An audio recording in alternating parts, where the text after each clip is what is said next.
وصل أمس بحفظ الله ورعايته خادم الحرمين الشريفين الملك عبد الله بن عبد العزيز آل سعود إلى مدينة أغادير بالمملكة المغربية الشقيقة لزيارة أخيه صاحب السمو الملكي الأمير سلطان بن عبد العزيز ولي العهد نائب رئيس مجلس الوزراء وزير الدفاع والطيران والمفتش العام، والاطمئنان على صحة سموه.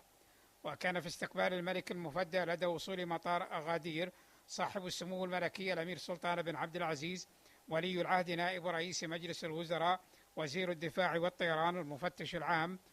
كما كان في استقباله أيده الله صاحب السمو الملكي الأمير سلمان بن عبد العزيز أمير منطقة الرياض، وصاحب السمو الأمير خالد بن عبد الله بن عبد الرحمن، وصاحب السمو الأمير خالد بن فهد بن خالد، وصاحب السمو الملكي الأمير فهد بن سلطان بن عبد العزيز أمير منطقة تبوك، وصاحب السمو الأمير خالد بن سعد بن فهد، وصاحب السمو الأمير فهد بن عبد الله بن عبد العزيز بن مساعد، وصاحب السمو الملكي الأمير سطامة بن سعود بن عبد العزيز، وصاحب السمو الأمير فيصل بن سعود بن محمد، وصاحب السمو الملكي الأمير فيصل بن سلطان بن عبد العزيز الأمين العام لمؤسسة سلطان بن عبد العزيز الخيرية، وصاحب السمو الملكي المقدم طيار تركي بن عبد الله بن عبد العزيز، وصاحب السمو الملكي الأمير محمد بن سلمان بن عبد العزيز، وصاحب السمو الملكي الأمير بندر بن سلمان بن عبد العزيز. كما كان في استقباله أيده الله والي أغادير رشيد الفيلالي، ومعالي رئيس المراسم بديوان السمو ولي العهد الأستاذ عبد الله بن سعد الغريري، ومعالي نائب رئيس ديوان السمو ولي العهد الأستاذ حمد بن عبد العزيز السويلم، ومعالي السكرتير الخاص للسمو ولي العهد الأستاذ محمد بن سالم المري، ومعالي رئيس المكتب الخاص لسمو ولي العهد الأستاذ عبد الله بن مشبب الشهري، وسفير خادم الحرمين الشريفين لدى المغرب الدكتور محمد بن عبد الرحمن البشر، وعدد من المسؤولين. بعد ذلك توجه خادم الحرمين الشريفين وسمو ولي عهد الأمين في موكب رسمي إلى قصر سمو ولي العهد بأغادير.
وقد وصل في معية خادم الحرمين الشريفين كل من صاحب السمو الملكي الأمير عبد الإله بن عبد العزيز مستشار خادم الحرمين الشريفين، وصاحب السمو الملكي الأمير مقرن بن عبد العزيز رئيس الاستخبارات العامة، وصاحب السمو الأمير فيصل بن عبد الله بن محمد وزير التربية والتعليم، وصاحب السمو الأمير تركي بن عبد الله بن محمد مستشار خادم الحرمين الشريفين، وصاحب السمو الملكي الأمير منصور بن ناصر بن عبد العزيز مستشار خادم الحرمين الشريفين، وصاحب السمو الأمير الدكتور بندر بن سلمان بن محمد مستشار خادم الحرمين الشريفين، وصاحب السمو الملكي الأمير سعود بن عبد الله بن عبد العزيز، وصاحب السمو الملكي الأمير منصور بن عبد الله بن عبد العزيز، وصاحب السمو الملكي الأمير محمد بن عبد الله بن عبد العزيز، ومعالي الدكتور عبد العزيز بن محي الدين خوجة وزير الثقافة والإعلام، والشيخ مشعل عبد الله الرشيد، ومعالي الأستاذ محمد بن عبد الرحمن الطبيشي رئيس المراسم الملكية، ومعالي الأستاذ إبراهيم بن عبد الرحمن الطاسان رئيس الشؤون الخاصة لخادم الحرمين الشريفين، ومعالي الدكتور فهد بن عبد الله العبد الجبار مستشار خادم الحرمين الشريفين المشرف على العيادات الملكية، ومعالي الأستاذ خالد بن عبد الرحمن العيسى نائب رئيس الديوان الملكي، ومعالي الفريق أول حمد بن محمد العوهلي قائد الحرس الملكي، وقد ألقى النقيب الشاعر مشعل الحارثي القصيدة التالية. بيتين أبيك تسمع الله يطول عمرك. يلا وانا طالبك يا خير منان، إلهنا لا تفرق إخوان نوره، طب المليك المغرب وطاب سلطان أثره طبيب الله وطبه حضوره. يا مرحبا من قلب وإحساس ولسان، واللي وراء عوج الضلوع محشورة، مشاعر ما تنتوصف بقيفان، لأني بشر يمكن يخونه شعوره. شوف وجه أبو خالد بالأفراح مليان، لو هنية يوم مثلك يزوره. معذور لو ما جيت يا طير حوران، وإن جيت باقي العالمين معذورة. لا تحسب إنك غايب عنه، لو كان نفسه على فرقاك ما هي صبورة. من يوم ودعته هك اليوم للآن ما له سوى صورتك في العين صورة. متوكل بالله وفي قلبه إيمان، وذي عادته لو كان نفسه جسورة. يقول والله محني الراس الإنسان، وأنا وراي اللي طوالا شبوره. أخوي أبو متعب اليثار دخان، وجانا نهار يكتشف كل عوره. ماني بقايل يلحم السيف الأمتان، أقول شوفوا فوق الأسوار سورة سور ذراه يذري شعوب وأوطان من قوساسه شامخات جسورة. زرعت في قلوب البشر بذر الإحسان، وامتد من بين الخلايق جسورة. واليوم تشرح كيف مفهوم الإخوان بعيد عن حكم البلاد وأموره. جيته تهني بالسلامة والهان، ودك تشوفه عقب طالة شهوره. الحمد لله من صحيحين الأبدان، والحمد لله زال وضع الخطورة. تبي تشوفه معك في كل ميدان، ينفذ أمرك قبل يعطيك شورة. رفيق دربك من قديمات الأزمان، اللي تعرفه زين وقت الضرورة. اللي سهرت ينام ونمت سهران، ولا بعد دورك فالوطن غير دوره. اللي سهرت ينام ونمت سهران، ولا بعد دورك فالوطن غير دوره. ومن كبر دوره صار للمجد عنوان، أما سنم المجد بابك عبوره. عنوتك هذه ما تقدر بالأثمان، تبطي وهي وسط الضلوع محفوره. لا أنت يا راعي المواقف، ولا هان سلمان بن عبد العزيز خنوره. سلامتك.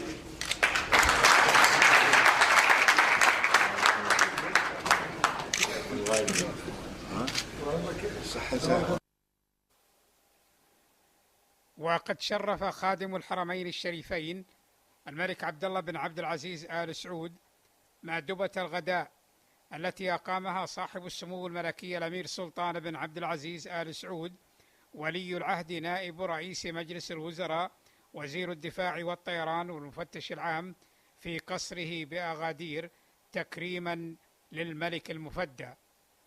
حضر المأدبة صاحب السمو الملكي الأمير سلمان بن عبد العزيز أمير منطقة الرياض، وصاحب السمو الملكي الأمير عبد الإله بن عبد العزيز مستشار خادم الحرمين الشريفين، وصاحب السمو الملكي الأمير مقرن بن عبد العزيز رئيس الاستخبارات العامة، وأصحاب السمو الملكي الأمراء والمعالي الوزراء وعدد من المسؤولين.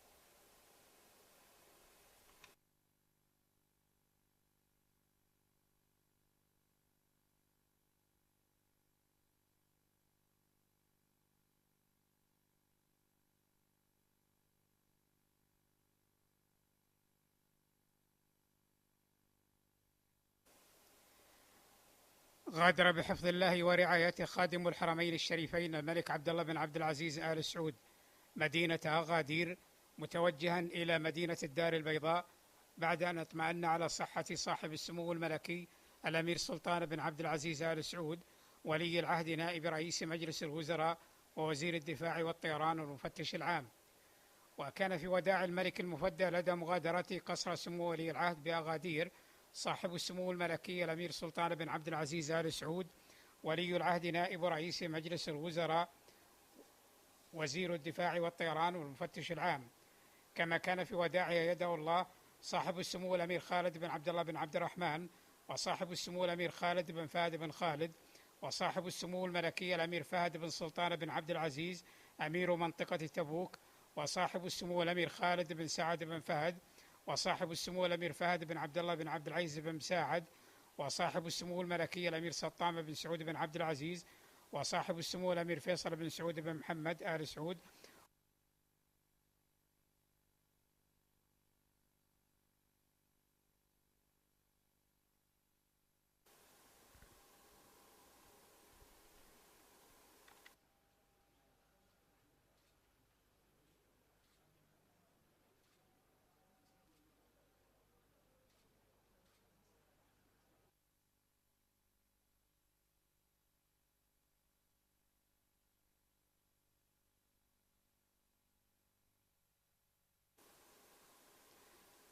ولدى مغادرة خادم الحرمين الشريفين مطار أكادير، كان في وداع صاحب السمو الملكي الأمير سلمان بن عبد العزيز أمير منطقة الرياض، وصاحب السمو الملكي الأمير فيصل بن سلطان بن عبد العزيز الأمين العام لمؤسسة سلطان بن عبد العزيز الخيرية، وصاحب السمو الملكي الأمير محمد بن سلمان بن عبد العزيز، وصاحب السمو الملكي الأمير بندر بن سلمان بن عبد العزيز، وولي أكادير رشيد الفلالي، وعدد من المسؤولين.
وقد وصل بحفظ الله ورعايته خادم الحرمين الشريفين الملك عبد الله بن عبد العزيز آل سعود إلى مدينة الدار البيضاء مساء أمس قادما من أغادير، وكان في استقبال الملك المفدى بمطار محمد الخامس الدولي دولة الوزير الأول بالمملكة المغربية عباس الفاسي، ووالي جهة الدار البيضاء الكبرى محمد حلب.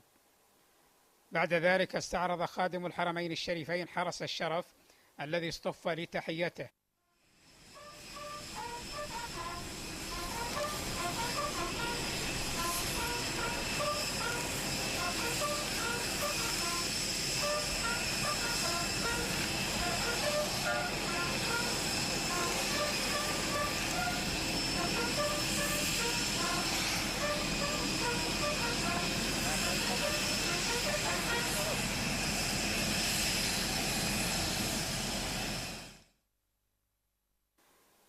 ثم صافح يده الله مستقبلي من كبار المسؤولين في الحكومة المغربية من مدنيين وعسكريين وأعضاء سفارة خادم الحرمين الشريفين لدى المغرب.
بعد ذلك توجه خادم الحرمين الشريفين ودولة الوزير الأول المغربي في موكب رسمي إلى مقر إقامة الملك المفدى.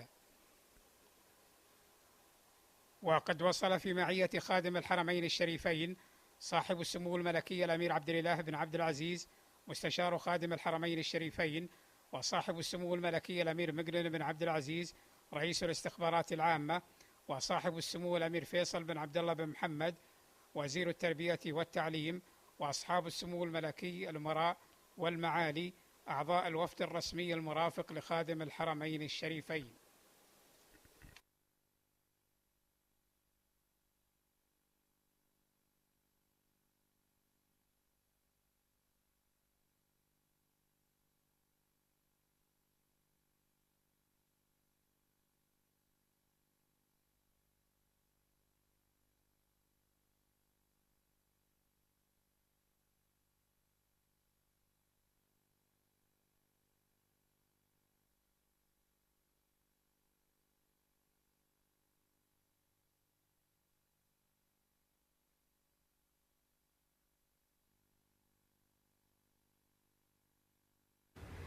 تحية لكم من الوفد الإعلامي المرافق لخادم الحرمين الشريفين الملك عبد الله بن عبد العزيز حفظه الله من الدار البيضاء بالمملكة المغربية الشقيقة، وإلى اللقاء مع رسائل قادمة.